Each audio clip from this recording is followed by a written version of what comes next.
Poucas vezes na história da humanidade se falou tanto no fim dos tempos como agora. Por causa das pandemias, dos rumores de grandes guerras, dos sinais surgidos no céu e pelo esfriamento do coração das pessoas, a volta de Cristo tem sido um assunto frequente, tanto no meio dos cristãos como também aqui na internet. Acontece que muitos estão se aproveitando dessa comoção mundial para lançar falsas profecias ou descaracterizar passagens bíblicas a respeito do fim dos tempos, somente para ganharem mais seguidores em suas redes sociais ou simplesmente para espalhar o medo entre as pessoas. E um dos trechos bíblicos que mais tem sido usados por essas pessoas é o capítulo 24 do livro de Mateus, onde Jesus fala sobre o que acontecerá com o mundo antes da sua volta. Por isso, neste vídeo, nós faremos uma análise de tudo o que o Senhor realmente disse aos seus apóstolos sobre os dias que estão por vir. Mas antes de começarmos, eu quero pedir que você clique em gostei, se inscreva no meu canal e ative o sininho para você ser avisado pelo YouTube sempre que eu colocar um vídeo novo, tá ok? Vamos lá! O capítulo 24 de Mateus reúne o último grande sermão de Jesus antes da sua morte e ele foca no fim dos tempos, a sua volta e o grande julgamento. Mas antes de entendermos o que Jesus falou ali, é preciso entender todo o contexto daquele momento. Para isso, vamos voltar ao capítulo 23, onde vemos Cristo falando para uma grande multidão no templo, em Jerusalém.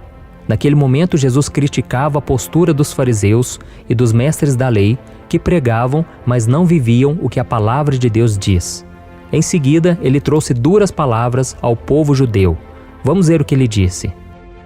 Jerusalém, Jerusalém, você que mata os profetas e apedreja os que lhes são enviados. Quantas vezes eu quis reunir os seus filhos, como a galinha reúne os seus pintinhos debaixo das suas asas, mas vocês não quiseram. Eis que a casa de vocês ficará deserta, pois eu lhes digo que vocês não me verão desde agora, até que digam, bendito é o que vem em nome do Senhor.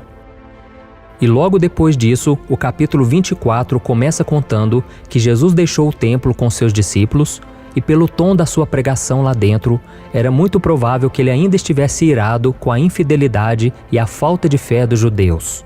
Então, minutos depois, ele começa a profetizar, dizendo que nada daquilo ficaria de pé e que o templo seria destruído em breve.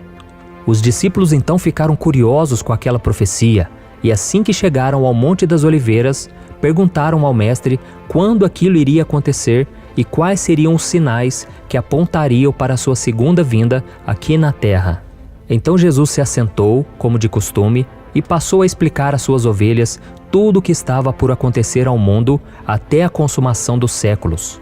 Essa passagem também é conhecida como Sermão Profético, por causa do seu conteúdo, e a maior parte dessa profecia também está relatada em Marcos, capítulo 13. Bem, agora que nós já entendemos todo o contexto em que o capítulo 24 de Mateus foi escrito, vamos analisar o seu conteúdo. Essas passagens são difíceis de interpretar porque, além da sua linguagem ser simbólica, elas tratam de uma série de acontecimentos. E é por isso que muitas pessoas pegam alguns trechos dessa fala de Jesus, interpretam mal e acabam levando mensagens incompletas ou até erradas para as outras pessoas.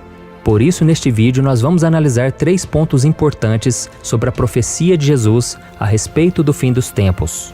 Primeiro, para quem esta mensagem foi direcionada? A grande maioria das pessoas acredita que as palavras de Jesus foram ditas para a sua igreja, mas isso não é verdade. Elas foram direcionadas aos judeus.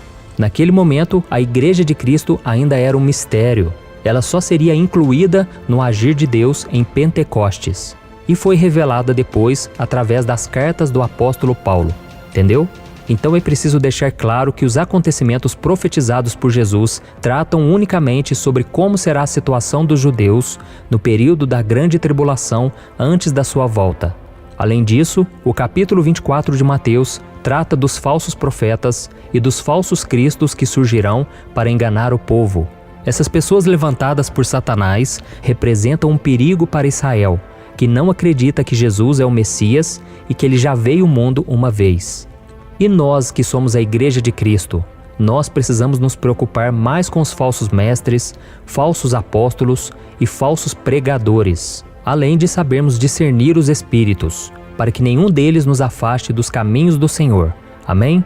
E mais uma prova de que os judeus são o alvo da profecia de Cristo a respeito do fim dos tempos, quando Jesus fala do sacrilégio terrível. Aqui Jesus fala da terra judaica, do templo e dos sacrifícios que Daniel já havia profetizado há muito tempo. E repare ainda que no versículo 16 de Mateus capítulo 24, Jesus disse que aqueles que estiverem na Judéia devem fugir para os montes. E isso trata claramente de Israel, porque no Novo Testamento inteiro não existe uma única passagem em que Jesus ou qualquer um dos seus apóstolos peçam para que a igreja fuja para os montes. E por fim, da mesma forma, vemos que o texto ainda fala sobre o sábado, que está relacionado aos costumes e leis dos judeus, e ainda traz a parábola da figueira, que é uma representação simbólica da nação de Israel. Deu para você entender? O segundo ponto que devemos analisar: quando essa profecia de Jesus começará a se cumprir? Jesus declarou que ninguém, nem os anjos do céu e nem ele mesmo, naquele momento, sabia o dia e a hora em que aquela profecia se cumpriria. Apenas Deus sabia, mas ele deixou claro que vai acontecer quando o mundo menos esperar. Vamos ver o que ele disse aos seus discípulos. Como foi nos dias de Noé, assim também será na vinda do Filho do Homem. Pois nos dias anteriores ao dilúvio, o povo vivia comendo e bebendo, casando-se e dando-se em casamento, até o dia em que Noé entrou na arca, e eles nada perceberam, até que veio o dilúvio e os levou a todos. Assim acontecerá na vinda do Filho do Homem. Mas mesmo sem sabermos a data certa do início dos acontecimentos que marcarão a volta do Messias ao povo judeu e o estabelecimento do seu reino aqui na terra, a passagem nos mostra que a profecia começará a se cumprir nos 7 anos de tribulação, que será a última das 70 semanas profetizadas por Daniel. E uma coisa interessante dessa profecia de Jesus é que tudo está relacionado ao que o apóstolo João registrou nos capítulos 6 a 19 do livro de Apocalipse. Muitos acreditam que a Igreja de Cristo não passará por nenhum desses acontecimentos, porque ela já terá sido arrebatada, guardada da hora da provação. Logo no início de Mateus 24, Jesus fala da primeira metade da 70ª semana de Daniel. No versículo 8, Jesus disse que tudo isso será o início das dores. E essas dores não falam a respeito de uma época qualquer. Elas definem o começo do tempo da tribulação, que é comparada na Bíblia como as dores de parto de uma mulher grávida. O princípio das dores são os primeiros 3 anos e meio do tempo da tribulação, em que o mundo será governado pelo Anticristo. E assim como existem as etapas iniciais e finais nas dores que antecedem um parto, também esses últimos anos se dividem em 2 etapas de 3 anos e meio. E repare que existe uma ligação entre as falas de Jesus, nos versículos 4 a 8, com o Apocalipse capítulo 6, onde o Senhor abre os selos e começa a derramar o seu juízo sobre a terra. Vamos analisar agora. Por exemplo, em Mateus capítulo 24, versículo 5, Jesus alerta os judeus a respeito dos falsos cristos que enganarão a muitos. Exatamente o que vai acontecer quando o primeiro selo for aberto e o anticristo surgir para enganar as pessoas e dominá-las. Vamos ver o que a Bíblia diz. Observei quando o Cordeiro abriu o primeiro dos 7 selos. Então ouvi um dos seres viventes dizer com voz de trovão: venha. Olhei e diante de mim estava um cavalo branco. Seu cavaleiro empunhava um arco e foi-lhe dado uma coroa. Ele cavalgava como vencedor, determinado a vencer. E em seguida, ainda no versículo 5, Jesus fala de guerras e rumores de guerras que vão acontecer, que é exatamente o que a abertura do segundo selo trará à terra e acabará com a paz. Veja o que está escrito. Quando o Cordeiro abriu o segundo selo, ouvi o segundo ser vivente dizer: venha. Então saiu outro cavalo, e este era vermelho. Seu cavaleiro recebeu poder para tirar a paz da terra e fazer que os homens se matassem uns aos outros. Ele foi dada uma grande espada. E depois então, no versículo 7, Jesus diz aos seus discípulos que nação se levantará contra nação e que o mundo será tomado por grande fome. E isso está ligado também à abertura do terceiro selo do Apocalipse. Compare a profecia de Cristo com a visão do apóstolo João. Quando o Cordeiro abriu o terceiro selo, ouvi o terceiro ser vivente dizer: venha. Olhei e diante de mim estava um cavalo preto. Seu cavaleiro tinha na mão uma balança. Então ouvi o que parecia uma voz entre os 4 seres viventes, dizendo: 1 quilo de trigo por 1 denário, e 3 quilos de cevada por 1 denário, e não danifique o azeite e o vinho. E por fim, ainda no versículo 7, Jesus fala a respeito de diversos acontecimentos que tirarão a vida de milhares de pessoas, o que está ligado ao espírito de morte que o quarto selo e o quarto cavaleiro do Apocalipse trarão. Vamos ver o que o apóstolo João escreveu. Quando o cordeiro abriu o quarto selo, ouvi a voz do quarto ser vivente dizer: Venha. Olhei, e diante de mim estava um cavalo amarelo. Seu cavaleiro chamava-se Morte, e o Hades o seguia de perto. Foi-lhes dado poder sobre um quarto da terra para matar pela espada, pela fome, por pragas e por meio dos animais selvagens da terra. E não para por aí, irmãos. Nos versículos 9 a 28 de Mateus capítulo 24, Jesus começa a profetizar sobre como será a segunda metade da 70ª semana de Daniel. Nesse tempo, muitos morrerão como mártires, o que está ligado ao quinto selo de Apocalipse. Coisas espantosas e grandes sinais no céu com a abertura do sexto selo e anunciarão a chegada do grande dia da ira do Senhor. Muitos trairão uns aos outros em Israel. Além disso, o engano e a impiedade aumentarão muito. O amor se esfriará, significando que muitos abandonarão a sua fé. Mas Jesus também garantiu que aquele que perseverar nele até o fim verá a sua volta e participará do seu governo de 1000 anos. E outro ponto importante revelado por Jesus aos discípulos tem a ver com a pregação do Evangelho do Reino por todo o mundo.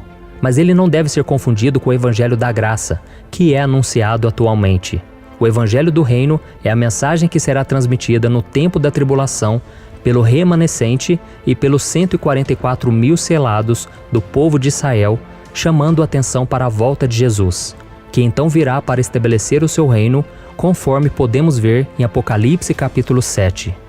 E agora eu gostaria de voltar com você no versículo em que Jesus fala da abominação desoladora, ou do sacrilégio terrível, que eu expliquei no começo deste vídeo, porque muitas pessoas acreditam que essa profecia já se cumpriu no ano 70 depois de Cristo, quando o Império Romano destruiu o templo.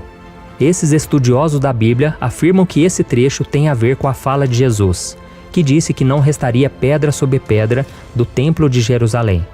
Mas a profecia não se cumpriu ali com a ação dos romanos. A abominável da desolação será estabelecida apenas pelo anticristo, vindo a ter o seu cumprimento pleno e definitivo na metade dos últimos 7 anos, como foi profetizado em Daniel capítulo 12. Essa profecia de Daniel é claramente para a grande tribulação, referindo-se a um tempo de grande angústia como jamais houve antes ao povo judeu.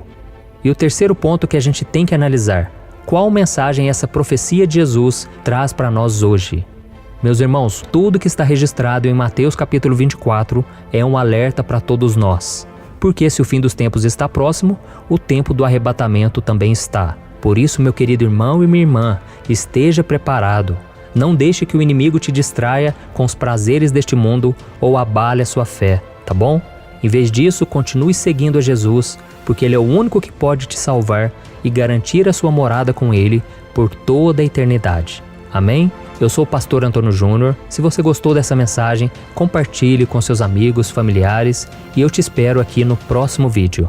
Deus abençoe.